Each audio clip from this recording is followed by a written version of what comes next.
Кеше ужас киноға обзор жасап бәріңізді бір қорқытып алдым ау.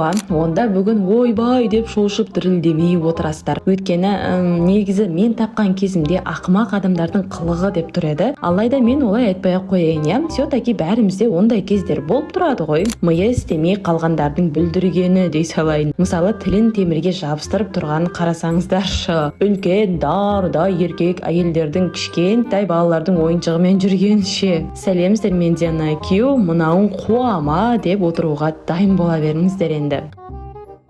Бұл видео Россияда түсірілген екен. Машинасына бензин құйдырып, андай занятая, недовольная болып телефонмен сөйлесіп жатқаны сонша машинаға отыра салып, ана құйылып жатқан бензинді ұмытып айдап кете салады. Ох.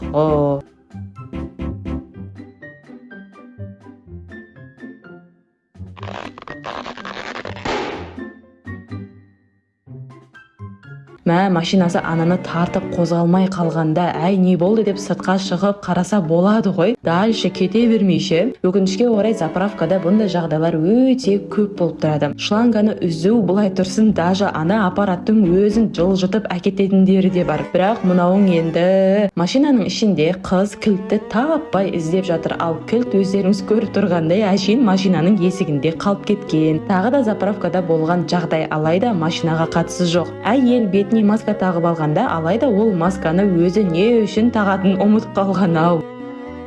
Сәлем, қалайсыз? Жақсы, маған оң жаққа 10 құйып бересіз ба? Маскаңызды қайдан алғансыз? Масканы тағу қажет, алайда демаламай қиналып кеттім ше. Сөйтіп осылай қырқып тастадым. Күшті идея екен, мен де солай жасаймын ау. Жігіт үстіне күліп, мен де солай жасаймын деп қояды ғой. Негізі масканы ауыз толықтай жабық тұру үшін тағады. Демаламай жатсаң шешіп қой, и все. Ой, бұны қойыңыздаршы, бір адам ғана ғой, алайда мына суретке не дейсіздер, а? Британияның адамдары дивандарын көшеден тауып алып тез әкетейік деп тұрма, симайтынын біліп тұрып, неге бар күштерімен машинаның ішіне тығып жатыр, а? Мүмкін емес екені сырттан ақ көрініп тұр ғой. Суретке түсірген адамның айтуы бойынша бір рет қана емес, бірнеше сағат бойы тығып тастауға тырысып тұра берген екен. Сонда ақыр соңында бұлай кету керек педі. Бұндай ақымақ болып көрінгім келмейді дегендер дәл қазір лайкта пах-пух деп баса салыңыздар. Бастық па? Кеттік онда. Егер білсеңіздер, қылмыскер ұры болу үшін де ақылды болу керек, бәрін жоспарлай алу керек дегендей. Бірақ сонда да ақылды адам қылмыс жасамайды емес па? Значит, преступниктердің бәрі андай псих ақылдыларда.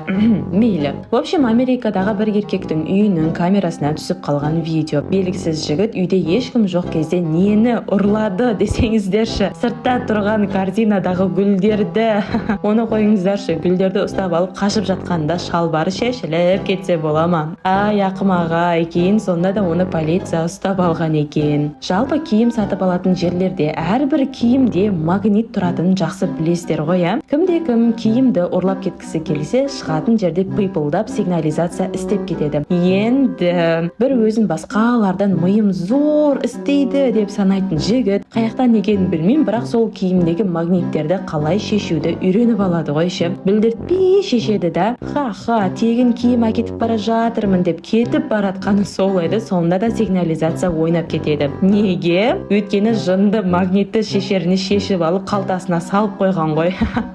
Браво. Бірінші рет ұрлап тұрса керек, қатты қобалжыған шығар. Позор болған тамақтар жайлы да айтып өтпесем болмайды. Қашаннан бері пластиканы духовкаға салатын болғансыздар, а? Еріп кетеді ғой ол. Мына пиццаны жеуге бола ма енді? Ары қарай пиво. Кейбір весельчиктер оны шайқап ішкенді ұнатады екен. Соның кесірінен не болғанын қараңыздар.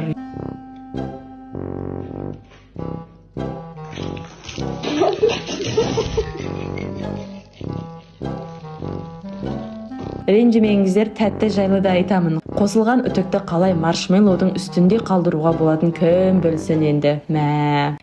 Қарсылығым жоқ. Қазір қаншама заттарды миына күшті идея келіп, соны эксперимент жасап істеп шығарған адамдардың арқасында. Әшейін интернет, телефонның өздері де. Когда-то біреу соларды идея деп ойлап таппағанда, осы видеоны қазір сіздер көріп отпаған болатын едіңіздер. Бірақ кейде сондай бірдеңені ойлап таппастан бұрын сәл логически ойлау керек дәйе. Мысалы, иісі күшті шығып болып тұратын тәтті сулар бар емес па? Именно су, именно прозрачный су. Бір жігіт егер үтіктің ішіне кәдімгі су емес, сондай иісі де, өзі де тәтті суды қосып үтіктесем, онда точно киімімнің иісі де зор болып тұрады деп ойлайды. Иә, бұлай қарасаң күшті идея, алайда тәтті суда шекер болады ғой жаным-ау. Шекердің бәрі еріп карамельге айналып, ақыры осылай быт-шыт болып қалды. Үтік те, аппақ киімнің өзі де.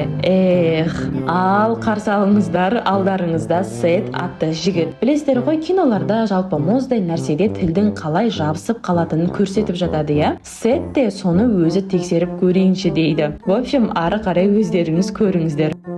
Yeah, it works, guys. It works. Oh my god, Mom. Басында сенбей күліп, кейін жылап жіберді. Бедный. Сіздер де біліп жүріңіздер, темір былай тұрсын, даже мороженыйға да тіл жабысып қала салады. Ал темірге ғой вообще, сосын тілді қанатып, жара қылып алмай алу өте қиын болады. Новый зарядчик сатып алсаң кайф, алайда упаковкасын қырқып ашам деп, зарядчиктің өзін жыртып алсаң, айтарға сөзім жоқ. Қазір байқадыңыздар ма, пирсинг дегендер хит болып кетті, я? Көбісі жасатып алатын болыпты. Негізі бұрыннан келе жатқан мода ғой. Мен де қызығып жүрмін. Бірақ тістеріңізде брекеті бар болып тұрып, тілден ешқашан пирсинг жасаушы болмаңыздар. А то мына қыз сияқты қатты өкініп қаласыздар. It's stuck to your what? Yeah. Oh God. Alright, I can't get it out. Oh. Yeah, I can't. My mouth is too tight. Look, stop laughing at me. Ow! I honestly can't know. That's it. Put it. Mom, please help me. Қалай кіріп кеткенін білмеймін, бірақ оңбапты дайы. Любой моментте тілі жыртылып кетуі мүмкін. Ары қарай бәрі жақсы аяқталды деп үміттенеміз енді. Мыналарды енді точно глупый деуге болады-ау. Қалай дәу рекламный плакатты теріс іліп қоюға болады. Іліп жатқан плакатқа миллион рет қарайсың ғой. Одан басқа қаншамалары да бар. Не енді бұл? Көбісі бұны әдейі жасайды дейді. Типа адамдар рекламаға назар аудару үшін.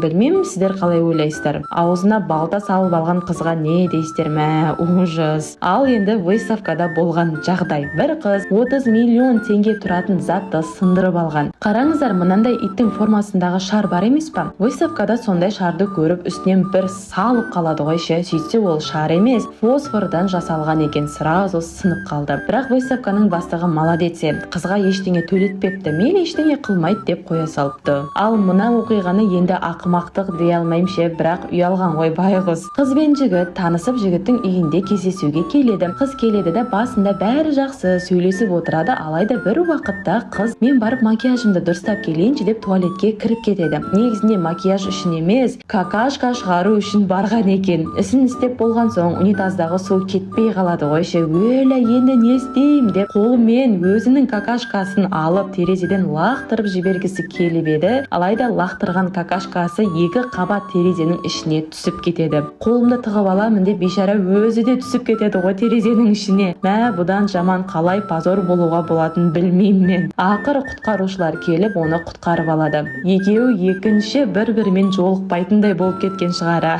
Мына тема сіздерге ұнаса тағы біреуін айтайын онда. Тағы бір қыз какашкасын шығарып болып, ол да кетпей қалады. Қолымды тығып ары қарай итеріп жібере салам деп ойлап еді, алайда қолында сағаты болған соң унитаздың ішінде қыстырылып қалды. Тағы құтқарушыларды шақырмаса болмады. Ай позор ай деп өзі де күлкіден жарылып тұр ғой. Қолдың какашка болғаны мына еркектің қасында айналайын болып қалады-ау.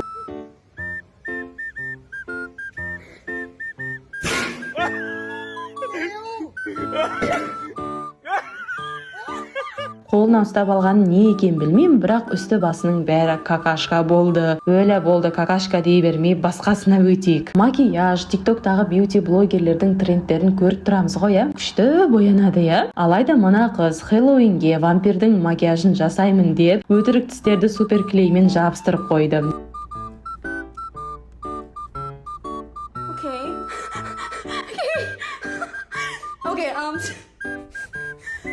Біраз уақыт бойы алынбай, алайда қыз тамақ жеп алған соң тістері өздері ақ түсіп қалыпты.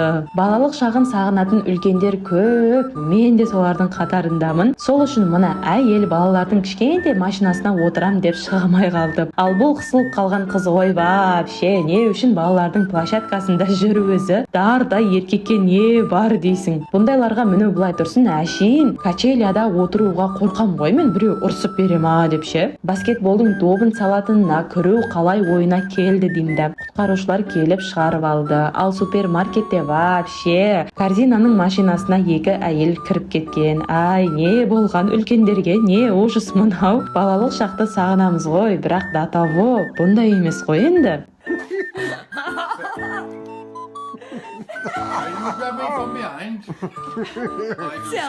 Білем, негізі осындай сәтсіз сәттер, позор болған сәттер адамдардың осындай видеостерге қатты ұнайды. Лайк басамыз, комментарий жазамыз және каналға тіркелеміз. Ал сіздермен болған Диана Кю, келесі бір түрлі қорқынышты роликте кездескенше.